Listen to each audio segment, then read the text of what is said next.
Hey, how is unpacking going? It's going good. It would be going better if I had help. I wish I could help, you know. I just need to get this work done. I have away for too long. I know. I am just messing with you, Dad. Don't worry. I will try to do as much as I can. I will help out after work. I promise. Don't do a lot of heavy lifting. Why? You don't think I'm strong enough to lift heavy boxes?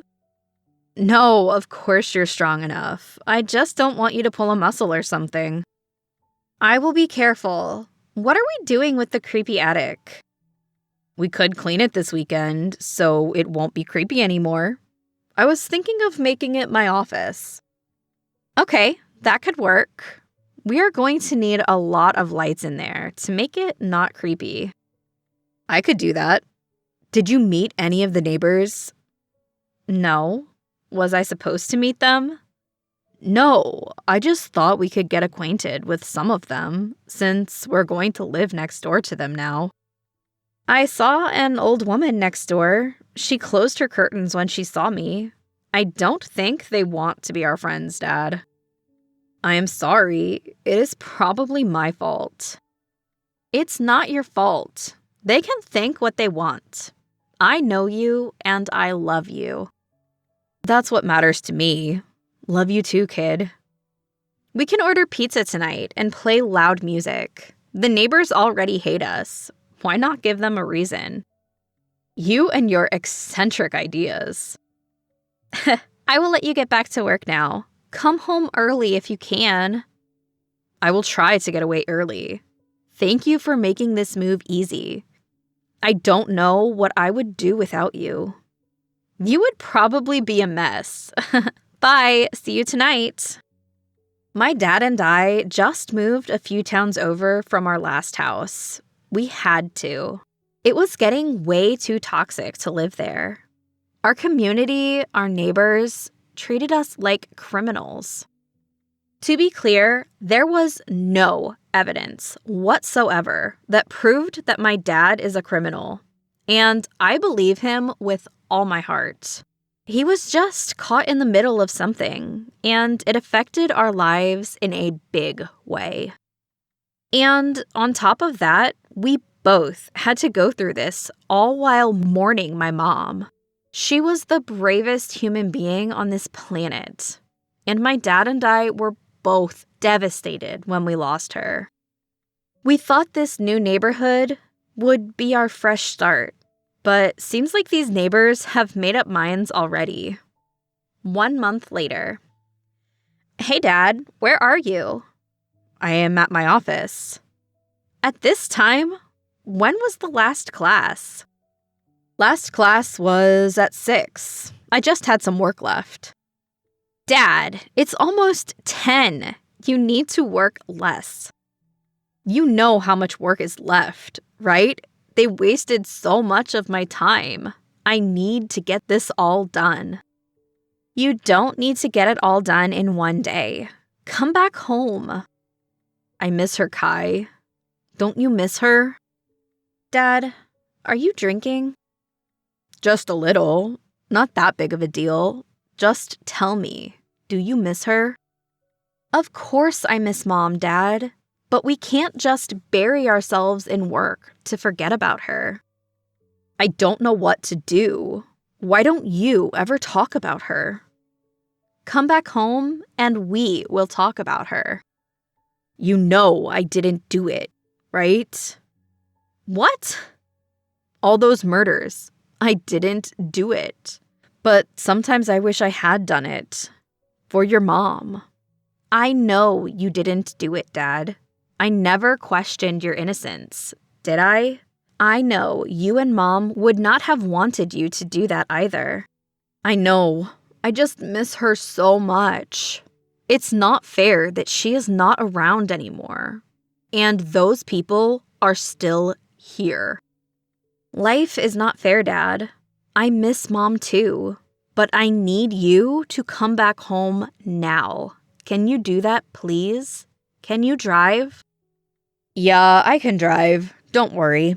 I will be home in 30 minutes. I am leaving now. Okay, I am waiting for you. In our previous neighborhood, my dad was a prime suspect in 2 murders. The cops didn't find any concrete evidence, so he was just that, a suspect, and nothing more. The investigation took a lot of his time, and now he works nonstop to get the work done he missed in those few weeks. My mom was a detective who was after a child trafficking ring. She was shot dead when she raided one of their warehouses where they kept the children. There was a shootout, and some of the officers got hurt, but they saved the children. My mom was the only one who didn't make it out alive. Now, someone is murdering these people who are involved in child trafficking and are convicted pedophiles. The cops thought it was my dad taking revenge for his wife. The only evidence they had was a taser with the university seal on it. The university my dad teaches at. That wasn't enough evidence, so he was let go. And that's when we decided to move and start fresh. Hey, Liam, are you free to talk about the case? Yeah, what's up? I have talked to the neighbors and everything, but they don't know much. Or maybe they are not saying anything on purpose. Why would they not say anything on purpose? Well, you know the victim was a criminal himself. But it's still our job to bring justice to him. There's no evidence, and not going to lie, whoever the killer is kind of made our job easier for us. But sir, we should talk to more people, shouldn't we? Sure, we can do that, but I don't think anyone's going to say anything. Okay, I'm still going to try. You're way too invested in this case. Don't you think it's a good thing that that man is dead? Yeah, sure. I mean, he was a bad person, but that's why there is law, isn't it? The law can only do so much. The person who is taking these steps is kind of like Robin Hood. What was the cause of death, sir? Suffocation through a plastic bag. He also suffered a mild electrocution. Maybe a taser was used. Why? Just give me a minute. I think I have a theory. Sure. I waited patiently for Liam to text me back with his theory while he searched for whatever he wanted to show me. Then he texted me back after 20 minutes. Sir, there's a suspect. How did you come to that conclusion in 20 minutes? This case looked familiar, so I looked up the murders from that small town by the lake. They are all the same. Taser was used to make the victim slightly unconscious, and then suffocation by a plastic bag. You're thinking serial killer? It's possible. There's a suspect, Dr. Nathan Geller. He is a university professor and was linked to those earlier murders. Was he found guilty? No, he got off. There wasn't enough evidence. But interestingly, he just moved here with his daughter a month ago. I don't think that's a coincidence. Okay, your theory is solid, but he was let go, and he don't have any evidence either. We can at least talk to him and see where he was at the time of death. Okay, let me do the talking. I will let you know if I find something. Yes, sir. I will be waiting for your update. After Liam's theory, I kind of felt like maybe he was right, so I managed to get Dr. Nathan's number from our records. It was late at night, so I decided to text him to let him know that I will be making an appearance to talk to him. Hello, am I talking to Dr. Nathan Geller? Yes, who is this? This is Detective John Bates. I was hoping to talk to you. What is this regarding? You must be aware of the murder that took place not far from your house. It's about that. I had a few questions. Why am I getting questioned about that? None of my neighbors got questioned. Sir, we were just made aware of your involvement in some murders in your last town. I was not involved in those murders. I was a suspect and I was let go. So I am being questioned. You want to make me a suspect in this case too? You guys need a person to blame it all on. Sir, I just want to talk. I am not blaming you. Why do you guys keep on dragging me in this mess? I have nothing to do with any of this. Please leave me alone. You guys have wasted enough of my time already. I had to move because of that, and now you're doing the same thing here. I am sorry you had to go through that. I won't take much of your time, sir. I am going to visit you at home for a couple of questions. Nothing else. I will be here all day tomorrow. Thank you, sir. This is just routine. We won't bother you after this. Just like said, I went to Nathan's house. He lived with his daughter, but she was not home when I got there. Nathan was generous enough to let me in and answer some of my questions. He had an alibi for the time of death, and it checked out. There wasn't much to go on and suspect him, so I thanked him and left. I knew he hadn't done it. He couldn't have. Yeah, Nathan didn't do it. You questioned him? What did he say? First of all, he is a 55-year-old professor. He is old and fragile. He couldn't have done it. Also, he had an alibi, so there's that. Are you sure? Yes, I am sure. He didn't do it. I think we need to close this case. There's no evidence whatsoever, and we can't keep questioning these people. They don't want cops knocking on their doors every day. Are you 100% sure, sir? Yes, Liam, that guy is not a killer. You would know if you met him. He would not be able to stand there and see a person die. I don't even know why he was a suspect in the last 2 murders. He couldn't even hurt a fly. So we're closing the case? Yeah, close it. It's not like anyone misses that guy. He was a convicted pedophile. Glad to be rid of him. Yeah, okay. I will start the paperwork then. Yes, go ahead. There were 3 murders now, and no one had any idea who was doing this all.